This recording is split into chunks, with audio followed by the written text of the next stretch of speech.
Yeah. We are recording, Treaty.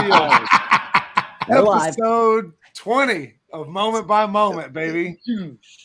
This is number 5 of that clamp set, Series 4, So Fire. King Brett, Treaticus. What's up, fellas? Yo. We got a special guest with us today. Rockdawgy, what's up, man? What is happening? 3-ball, Treaticus, the king over here. It's great to be with you guys. Cheers. Looking forward to hanging out for a while, looking at these momies. Yeah. It's going to be a great hour and a half. Momies and homies. Settle in, everybody. I heard something about a Cavs clamp moment, so I'm excited. That's the spinoff of this show. Momies and homies.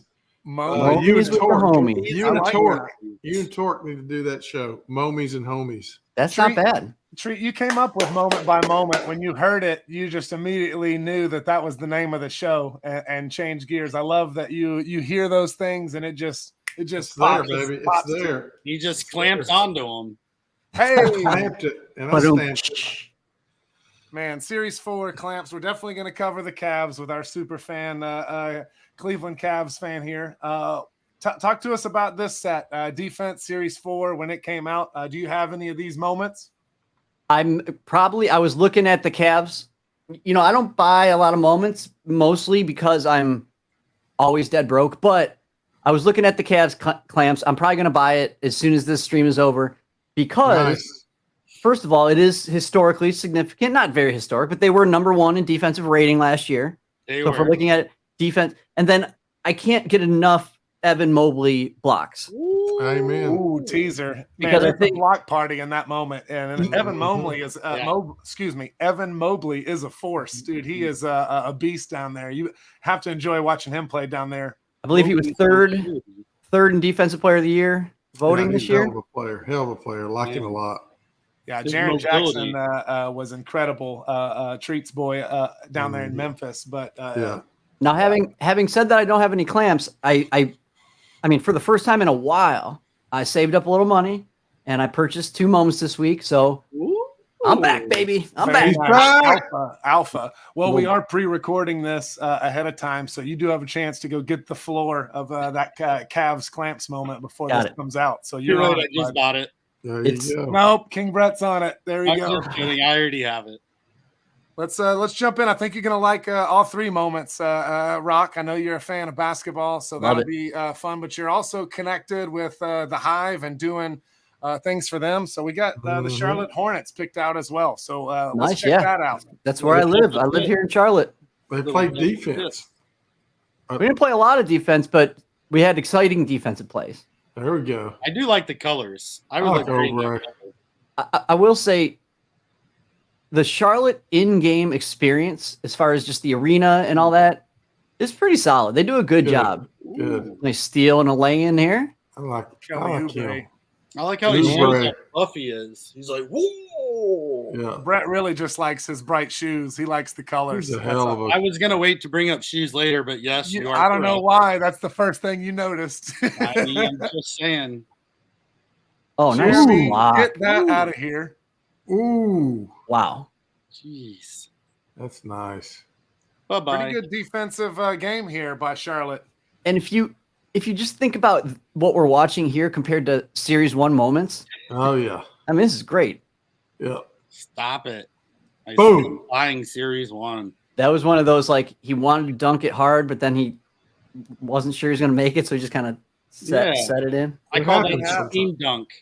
That's I'm going to dunk it, but I'm also going to make sure I make this for the team. Right. King Brett, we've watched Dennis Smith Jr. up close and personal with the Mavs here, and we've seen him throw it down for sure. But it's funny to see him not get all the way there, Rock. Yeah, I think I saw the plum dog there at the beginning of that highlight reel too. Mason makes an appearance. The shout, yeah. The plum dog. I love it. I can't find my phone right now, but I got a selfie with the plum dog. He actually was at. No, you don't. I ran into him at my gastroenterologist's office of all places. Get the fuck out of here! I swear. That's where you go to fart, right? Yeah, I wonder if he's got something going on. Get that out. He's probably got some bowels. He probably. There he goes, right there. There's probably shat a little. He shat a little when he blocked that shot. clean block and a clean colon. What an interesting place to run into him, though, Rockdawgy. It was. And I walked in and like I looked at him and I'm like, in my head, I'm like, that's fucking Mason Plumlee. But I'm like, no, it's not. Because, you know, it's not just you recognize his face. When you see a 7-foot guy in tennis shoes, you know, in gym shorts, you're just like, okay, this guy's an NBA player. And I'm like, but then I'm like, I don't want to be that guy. And you never want to go up and if it's not him. But then all of a sudden I hear the nurse go, Mr. Plumlee, you know, and so he's like walking in. I'm like, hey, excuse me. I was like, Mason Plumlee, like big fan. Hey, can I get a picture? He was cool as hell too. He was like, oh yeah, of course, dude, sure. He's like, how's your colon doing? Right. Baseball players, hockey players, golfers, they get all hide and played sight. Tennis players, but a 7-footer, you see them anywhere and hey, I know you play something. Exactly. Even defensive linemen can hide because there's a lot of just big, gigantic fat guys in this, you know, in the world. But there's not that many that are 7 feet tall. Not that there's anything wrong with that. No, not at all. Not at all. I wish I could gain, like, you know, I've tried to put muscle on my whole life. I swear, no matter, there's some people in this world that just aren't going to put muscle on their body, and I'm one of them. It just doesn't. He reversed it on us, King Brett. I know. I was going to say, just use Rogaine. That helps the muscles grow, but he's way off. Dude, I used to do the protein powder, shakes, and all of it. Nothing. Nothing. Doesn't work. Nope. Treaticus has milkshakes at night, and he says it's for that, but he's just. That's right. I do love the milkshake. If you ever want to come down to Dallas, we'll put you on the Texas gaining weight program. It's essentially you just eat queso every day. And I would think, you just hurts to muscle is what most people don't know. Heard it here first, folks. And you know, muscle, and then next thing you know, you're dunking over LeBron. Bada bing, bada boom. I've never met anyone who loved queso, like loved queso in my life. And now I am with Top Shot, and you and Torque Penderloin love queso more than anyone I've known. Oh, they're queso. I've never heard people talk about queso like you do, but also I've never been to Texas. And so maybe I need some Texas queso, and then that will interesting place. You gotta fix there. I'll give you Dallas. I'll give you a little alpha on Texas residents. We're a little condiment crazy. Condiment Treaticus. We don't use we like ranch with everything. We like queso with everything. Like we're putting side sauces with everything we're ordering. Can I get a little gravy on it with my chicken fried steak? A little extra barbecue sauce with that. We give you white gravy or brown gravy, your choice. We got all the color gravy. I love red and green salsa. We got all kinds of condiment crazy here. I love all that, and I love the salsas. When it comes to the creams and the cheeses, it's like my brain and my stomach have that argument all the time. You know, my brain's like, you do it. My stomach's like, dude, you're going to be in the bathroom for a week. Don't do it. Don't do it. You have a conscience, Rock. I like it. This episode is sponsored by Men's Depends Underwear. Get yours today and don't worry about your food intake. Depends. Oh, you just shut. Yeah. Do you know what's so? You know they have that Ozempic. This is so off topic. How did we get here on the basketball team? Have you heard of Ozempic? Right? Yeah. And what's the original thing? Was it diabetes? It was made for diabetes. Now people they lose weight. But I just saw a headline today. It also is, people say it's reducing alcohol cravings. Really? So they say it can also be used to quit drinking. It's like, is this the wonder drug? Like, I'm not supposed to say this, but my fiance, she's lost like 80 pounds and cut down drinking. And it's because she was doing Ozempic / Mounjaro is the other same thing, just different makeup. But yeah, true in life story, does work. Doesn't drink. Yeah, and it's bad for me because I eat all her food she doesn't eat, so now I'm gaining weight. And drink all her alcohol. I drink all her alcohol. They talk about like quote unquote a miracle drug, and this drug seemingly doesn't have any real side effects, and it's almost like effect is you don't want food and you don't want alcohol. King Brett, I get 2 plates and 2 drinks. She's okay. How's its effect on the libido? Oh, wait, I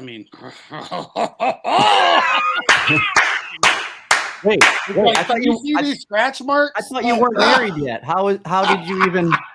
No, it's all. Have you not heard of virtual reality in Web 3, Web 7?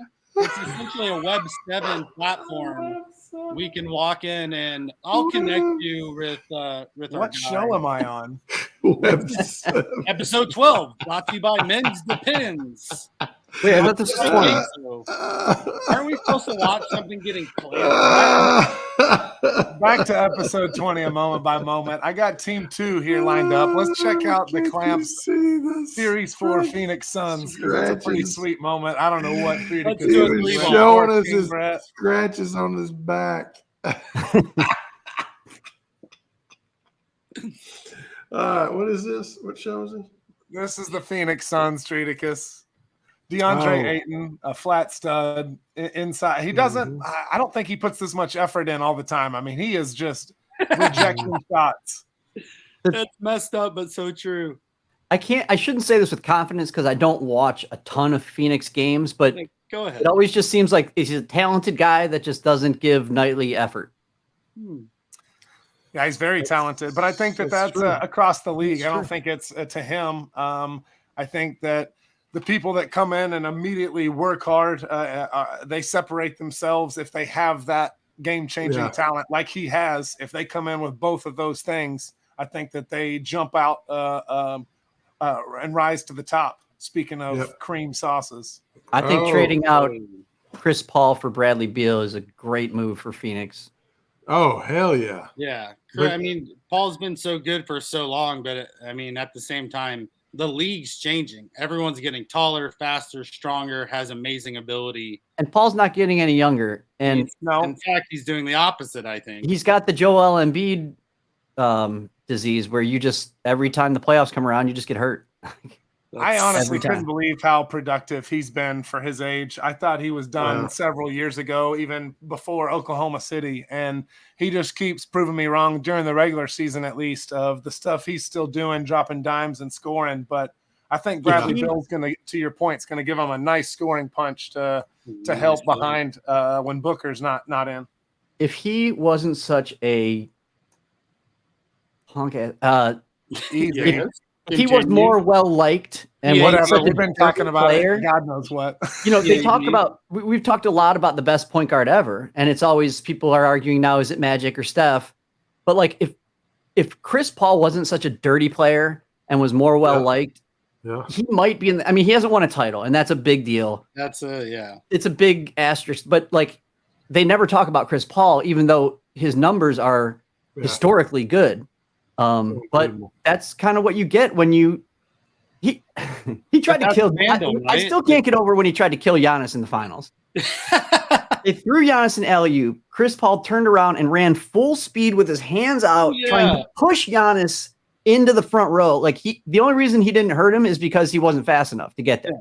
But he tried to put that's one of the dirtiest plays I've ever seen. The only reason it wasn't thought of as like the dirtiest play of all time is because he wasn't fast enough to actually get there. Yeah, he didn't pull it off. He's old that enough brings up and a how veteran slow he is now. That he's been around long enough that he's still part of kind of the old school vibes. Where a lot of that comes from. He's been in the league such a long time that he still has some of those roots and played with a lot of people that played like that. And you could see him making adjustments later in his career to try to be more of a team-friendly guy and not so much of a jerk, I guess, as a nice word to put it. But he just good movie.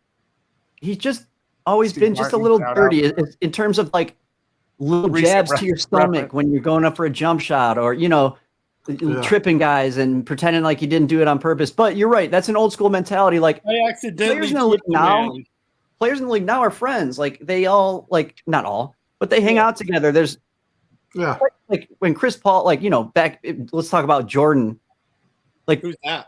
Jordan wasn't friends with anyone that wasn't on the Bulls, and he wasn't friends with half the people on the Bulls. That's true. There was a much more pushed each other. Hatred of everybody, but like you were on a team and that was your team, and you didn't like hang with the dudes in the other team. Everyone else. They were your enemy. It's not like that anymore. Not that they're not playing hard, but that's how I came up. That's what I'm talking about. Chris Paul still has that in him.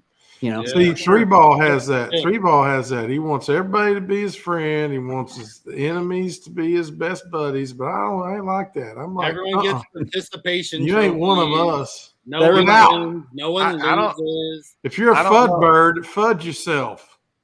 It reminds me, we used to play basketball almost every day after school, whether it was 3-on-3, 2-on-2, whatever, someone's house. And my buddy Jim and I always played. We were seemingly always on opposite teams, and we would just all the time. Hey, I'm not going to play much D. No D. We won't play. So we'd guard each other, but we wouldn't play D. Yeah. We both like were awesome on offense. We did this all the time. You're like, man, you're so good at offense. And we're like, man, you too. I know. Man, you got me with that step again. Yeah, you don't need defense when you're scoring, baby. Right. Yeah, I don't think we ever finished a pickup game without a fight. I don't think the score. It always ended in a freaking fight. Every time. Foul. Like, there's no fouls in street ball, bro. Come on. I never call a foul. I just go, here's a ball. Now get you some.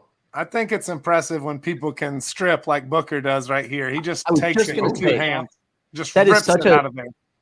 That's like a skill that is, I mean, you just have to be so quick with your hands as well as the hand-eye coordination not to foul when you do that. And there's only certain guys that can do that. Like Booker can do it, Drew Holiday, Klay Thompson. Stripping at the Peppermint Hippo is pretty impressive too. Because you have to, sick reference. You have to be able to not only block the shot, because you have to get above the ball and put your hand on top of it and tie it up, especially if they get up high. But if they're bringing it on the hip and you get both hands on it, you can get a jump ball a lot of times, but to just rip it out of there, out of an NBA player's hands, that's pretty awesome. Yeah. His hands are like clamps.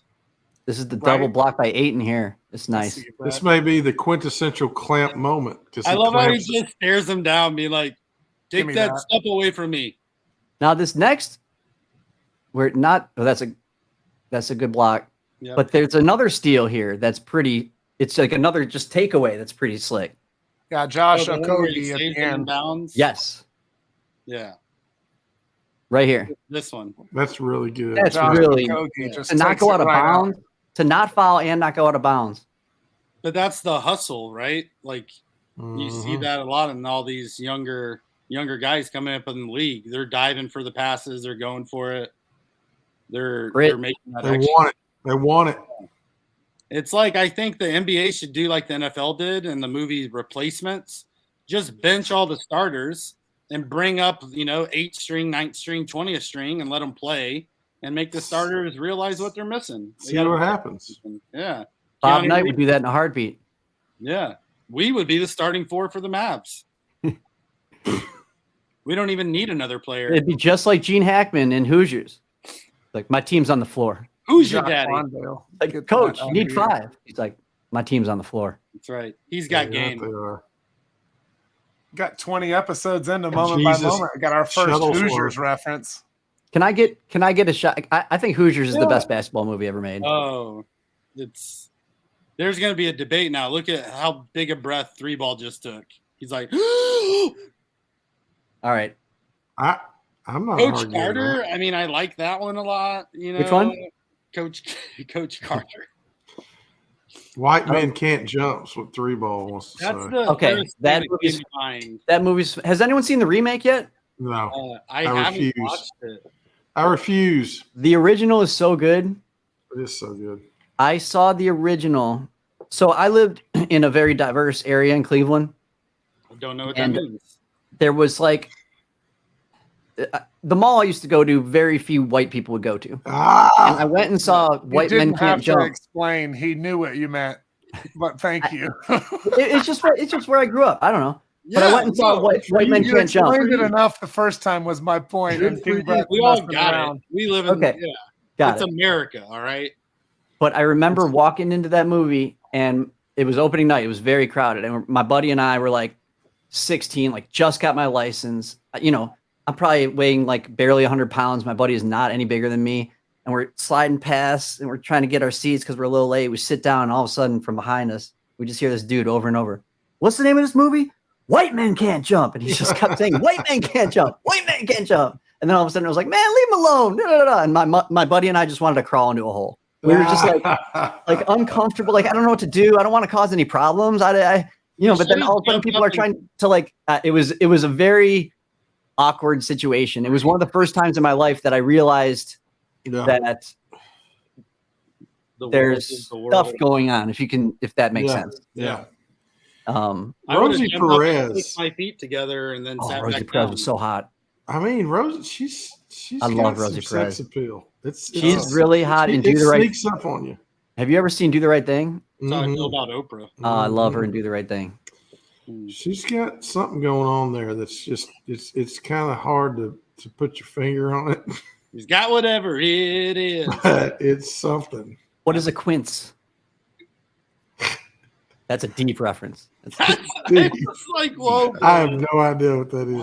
That's remember in White Men Can't Jump, she goes on Jeopardy. Yeah. Oh yeah. Yeah, because she's a Jeopardy queen. And she was studying foods that start with the letter Q one day when Woody That's right. And then she gets on a thing and it's like one of the categories, foods that start with the letter Q. What is a quince? Oh, can't Sorry, put my finger on it. It's dangerous having me on. You never know where we're going to go. I like it. The danger zone. That's it. Yeah, I thought Treat was going to go right for Woody Harrelson's tank top, but I like that he at least talking about Rosie Perez. She's sneaky hot. Yeah, that movie was great. I haven't seen the new one. It's on Hulu. Yeah, it's on Hulu. I refuse to watch it. Boycotting that shit. I can't believe you wouldn't like a remake, Treat. I guess no way. See, but that's how I felt about Top Gun, because I'm like, you don't mess with the original, but they did it so different than the original that I like the new Top Gun. I heard the new Top Gun is phenomenal. I heard it is. So is he dead or is he Larry Bird? alive? Talking about Larry Bird? So I heard a crazy thing about Tom Cruise that they, especially the Mission Impossible movies, that they don't have a script when they show up on set. That they film all his live action scenes when he's climbing the mountain or he's running on the building or he's doing all that stuff, jumping off of motorcycles. They film that, and then their brilliant writer pieces all that stuff together to make some sort of unique story, and then they get their lines the day of. The plot is based off the action scenes and not the other way around. Yeah, that's very intriguing. So just whatever they get in the can with whatever he's doing, then they make that work with a story, and it's always so intricate. And so when I heard that, I was like, "No way, that's crazy." Speaking of, it's kind of like moment by moment. Top Gun. It's the same thing we do here. Speaking of Woody Harrelson, have you ever seen Natural Born Killers? Oh yes, I remember he said about that movie. He's like, "Look, I went out into a desert with Oliver Stone. He's like, we took a bunch of mushrooms, and somehow a movie got made." That's all Woody Harrelson. Try that again. He's best Woody Harrelson performance of all time, in my opinion. True Detective, season 1. Him and McConaughey in season 1. That was fantastic. I got to go with Cheers. Oh, wow. Yeah. He's For got those a really of you watching or listening that don't know what that is, that was something before you were born. Yes. Yeah. Watch the reruns. But I'm going to say this. Frasier, the spinoff, is better than Cheers. Frasier is one of the best written. It's hysterical. You know, my dad says that, and I didn't like the character of Frasier on Cheers, and so I never gave the show a chance, and so I can't really say that it's not better because I never. You got to watch it, dude. People I know that I trust say it's really funny. It's so funny. It's funny. Quite funny. It's one of the top 5 shows in Treathouse all times. Frasier. Anything that got that type of eyeballs and whatnot back then. I mean, there wasn't that many options, but if you had that long of a run, I mean, just brilliant writing with a lot of stuff. Cheers and Frasier. And it's funny how many spin-offs from a popular show that gets going, they'll immediately take a character and make a new show out of it, and it happened all the time. Momies and homies, it's happening today, right? They milked the Cosby Show, Rockdawgy. Cosby Show into Cheers into Frasier. I think was the lineup for many, many, many years. Oh, Cosby Show. Now, it's too bad about Cosby. R.I.P. Cosby Show. Because I'm sorry. What's up with that? Let's talk about it. Let's segue to the last moment. Yes. I want to give Rock some time to talk about the Cavs because we could go an hour on movies. It seems like we might. Bill Cosby. What happened to that guy? I think him and Bill Clinton started hanging out. And Series 4. So, home. That's why I brought it up. Oh, You'll end up dead. Arkansas. You'll end up dead. That's right. Don't mess with Cleveland the Cavaliers. There they we got is. no Isaac Okoro. Air. Look at No that. Darius Garland, no Donovan Mitchell, and they are putting on the clamps. Look Get at that There's no out of Jared here. Allen. So Oh, you know sir. what's a Great shame. block. You know what's a Tell shame, and they do this every year, and just the way it is. Nice job, Mobley, with the strip, and then Mobley with the block. Or no, that was the double steal. We got a Kevin Love block, and then a Mobley block here. I think my favorite one, because you never see this, is you know how they roll the ball in, like to save time on the clock. Uh-huh. Yeah. So they roll the ball in here, and Neto steals the ball as they're rolling it in. I think it might be the last highlight. There's a block by Stevens, who's no longer on the team. He's not yet. Right here. This one. I love that. That's you talk about hustle and grit. That's great. Where are they playing this game? In a bowling alley? Yeah, it was in a junior high school gym. No, I'm real confused about the court It's versus colors. the Pistons. It's Detroit. It was against the Pistons, and this was a game where we didn't have Garland or Donovan Mitchell. So this is interesting that your clamp moment, your great defensive effort is on the road. Have we seen any other ones like that? I think we've had several that have been on the Really? road. Okay, Yeah. I didn't notice. And I think That's that's impressive. some of what we see with because as a team, you're the only ones cheering for yourself. In a pro, I'm thinking more college and high school. When you go on the road, you don't really have a ton of traveling fans, and you're kind of your own, cheer squad. Your Right. bench has to be more into it. You guys, you're high fiving each other more. And so in that mentality, I feel like we see more of it on the road where the bench is getting excited. It's fun to be the heel, and to That's a be good point. Yeah. when the crowd's all excited and kind of hushing them. If I'm going to be completely honest, and I cannot blame this on Donovan Mitchell, I can. but I go see the Cavs every year when they play the Hornets. I try to get really, really good seats behind the Cavs bench. It's usually around my birthday, so it's like my birthday present to myself. Nice. 2 years solid ago, birthday. before we had Donovan Mitchell, and I've seen a lot of basketball. I've never seen a team that was so happy to be together and cheering for each other. They didn't sit down. I mean, they barely sat down the bench the whole game. I mean, they're just up clapping for each other, Awesome. just cheer. And just like, I mean, the team camaraderie was just, I was just like, I watch the Cavs on TV, but like, I'd never seen a team this gelled and this supportive of each other. That's great. So, I think they got When I go last year, it might be just, it's another year gone by. So it gets a little old, the routine, all that. I just didn't see that same level of hype for each other. And hype and that sucks. And it was just odd. Yeah, because I don't think, we got rid of Markkanen. We basically traded Markkanen for Mitchell. Yeah. And about 100 first-round picks. But I don't see Markkanen as like a glue guy, and I don't see Mitchell as like a guy people dislike. Yeah. It's just, I thought maybe it's just like, after a year of playing together, you had this 2 years ago, they had that like, not a Cinderella season, but they were a lottery team. They draft Mobley, and all of a sudden they're in the play-in game. So it was like huge turnaround. And so this past year, the expectations I think were a little high because they're such a young team. And I think it got to them and it kind of zapped some of their fun and their love of the game and their camaraderie together, if that makes sense. Yeah, a little more pressure. They couldn't just go out and enjoy it. Yeah. So what I hear you saying is you had something good, your expectations got way ahead, and then you stopped having fun. That's weird. Right. And to be a Mavs fan. The horrible thing is we did get better. We were 4th in the East this past season.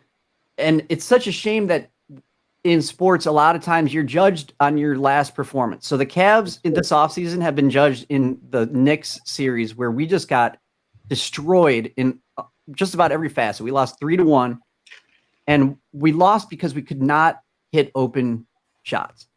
I think, and because our defense was first in the league in defensive rating. I think the Knicks only scored over 100 twice in the series, and we lost 3-1. And so that shows like we need guys that can hit some open shots. When we let go of Love, people are like, "Oh, he's a defensive liability," and I'm saying, but he can hit shots. Not everyone has to be a defensive powerhouse on the floor. So the acquisitions of Niang and Strus does play defense, are huge in the offseason. They were such quiet moves by the Cavs. Yeah. But Strus and Yang are two of the best in the league at corner three-point shooting. Yang shoots over 50% from corner three.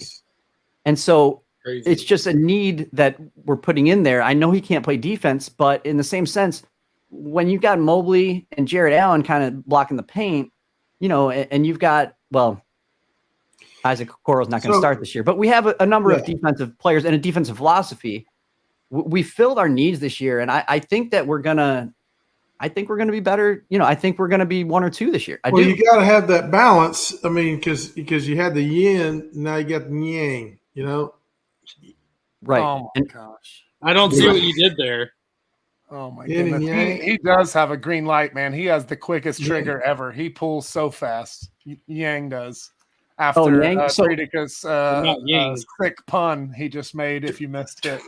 Torque and I go back and forth with these crazy ideas, and I thought I had a great one. You know the Gutter Cat Gang? Yeah, I've heard of those guys. They're always saying, shout out. Gutter. Gang, right? It's the thing, gang. Well, I told Torque that I wanted to start 10,000 different pictures of George Yang. Yang. Call it the Yang. Oh, and Torque had the brilliant idea of calling it the Gorgeous Georges collection. Nice. So, like that too. You guys in? Yang? I'm in. What do you think? 10,000. I like it. All just like every other NFT. Getting back to 10,000. That mint counts out. Well, there's 10,000 apes. Well, there was 10,000 everything at one point, just because everybody was they were all copying the same. I purposely kept out of those ape things. Except there was like those. Yeah, I kept out of the eights too. I didn't want to turn like $60 into like $100,000. No, refuse. You know why? Because that stuff changes you. I want to stay down to earth. Treat is loyal, and he sticks with Top Shot. He doesn't mess with anything else. And I think that's what ultimately gets him so passionate about people when they talk down or FUD, if you will, about different things. But they can go FUD themselves. We're seeing great moment. This S4, this Clamps. I love all three of these that we saw today: Hornets, Suns, and Cavs. Mm-hmm. It's fun to talk rock with you about these, just because it's funny you say that about Donovan showing up in the locker room. We can drop this down. That one guy can change how the vibes are. Maybe you lose a guy that is the vibes guy. Maybe one guy comes in and changes things out. But here's the best way I can explain it. You know what makes the Warriors so great is the fact that they just pass. Every season, almost, they have the most assisted shots in the league. They have the least dribbles on an offensive possession. 2 years ago, the Cavs reminded me of that with the crisp ball movement, and with we don't have one guy that's going to dribble. We don't have one guy that's our let's get it to him. And it was and this past year, Donovan Mitchell is a big usage guy. He has, and he's great. He had his best season in the NBA last year. He was really, really good. He had a 71-point game, for crying out loud. Unbelievable. But the offense as a whole, I mean, we were better. We had a better record, but there's something with that crisp ball movement that fell off last season, and that to me is a concern, especially when you look at Markkanen blossoming in Utah. True. Really good point. You mentioned the Warriors. They swing the ball around the horn like crazy and definitely lead the league in assist. It's contagious, that passing, Triticus, when the best player on the team is being unselfish and letting it go early in the game, and people see that, it becomes you wanting to do that as well. And then it gets people more open. Defense doesn't want to rotate that long, and you end up getting open buckets. Great point. They say defense wins championships, but I looked it up. So the Cavs were number 1 in the league last year in defense. We didn't obviously win the championship. It happens. The last team in the NBA to win the championship and have the number 1 defensive rating in the league? Chicago Bulls. No, it was not that long ago. It was the Warriors. It was the Warriors in 2015. 2015 Warriors were the last. Wow. But if you look over the last 7 years, a lot of the teams with the best defense in the league didn't really even go very far. Great. Got to pace and space it too. Treat mentioned it earlier about something else, but I mean, we see it in everything. It's about balance. Balance. You mentioned having lockdown guys inside, Jared Allen and Mobley, and you play defense every night, but you still got to knock down shots. And if you don't have that person, you could have people like me and Treat sitting in the corner ready to shoot all day, but we're not ready to play any defense. Oh, come on. Your name is 3-ball. What are you talking about? You're going to knock that down every time. Every time. Don't give me that. And I'll be calling for help and rotations all day. I need you on my left. But I'd get in there for the first 2 minutes. You'd be like, man, this kid can play. And all of a sudden I would be out of gas so fast. Like, hey, why is he walking? I think that's all of us. I'm burning. I'm burning. Yeah, I'm out. Sub. Why is he sitting down on the offensive end? Why didn't he come back on? Water break. Love it. Love it. Rain dance. But 3 great moments today. I think seriously we talked about it in both shows, the podcast earlier this week, and then today, moment by moment, that the moments themselves, what we're seeing, you've been in it since February 2021, and seeing this evolution and what we're seeing in moments and what's happening on Top Shot. It's just an exciting time to be here. It's almost like comparing, like when you watch a 1990s like highlight, and then watch one now. It's like S1 to S4. Pre HD Top Shot. Mm-hmm. Sick reference. Like Larry Bird moments. Man, but it definitely makes such a change in all the evolutions and the updates they're making on a regular basis. Just exciting to celebrate those with you. King Brett, Treaticus, thank you guys for being on here, episode 20 of Moment by Moment. I can't believe we've made it 20 episodes, guys. Good times, man. I love it. Love it. Yeah, I appreciate you guys having me on. You know, I just love sitting and kicking it with the homies, talking basketball, and then whatever else might come up, whether it's fun, Depends or queso or whatever it might be. Man, we were all over the map, and I really enjoyed it. Thank you, Rockdawgy, for being here. Keep collecting and connecting, and thanks for joining us on Moment by Moment today. Yeah, thanks for having me. I really appreciate it, guys. It was fun. Peace out. Man. King Brett.